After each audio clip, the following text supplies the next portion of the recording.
Struggling to get a handle on a situation considered a crisis there.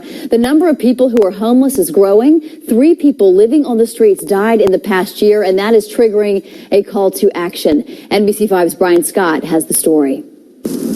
In a trash-covered field behind a gym on one of the coldest nights this year. And this is a resting place. A man known to most as Turtle, Richard Gaskin, died alone. He camped out here in the woods. And Wayne Aylshire brought the 36-year-old's heartbroken parents the next day to say goodbye. They drove 18 hours from Indiana. They were actually going to send his ashes United Postal Service, and his mom didn't want to receive him in the mail.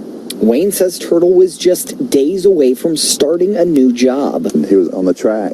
Getting his life back together, reuniting with his kids, but instead, He just got too cold. his small memorial is now the latest staked among Denton's homeless hideaways.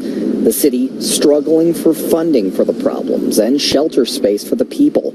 But the issues are sparking more community action.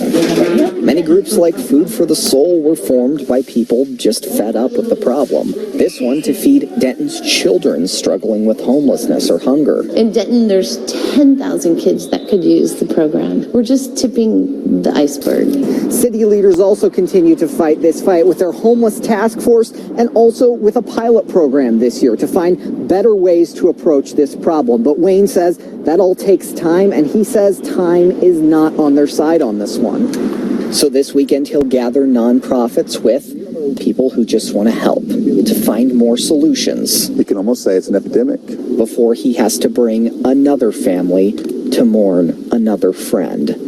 Brian Scott, NBC5, Denton. And the group will meet this Sunday evening at the North Texas Collegiate Academy up in Denton. They're calling on the entire community to help as they search for solutions in addressing the homeless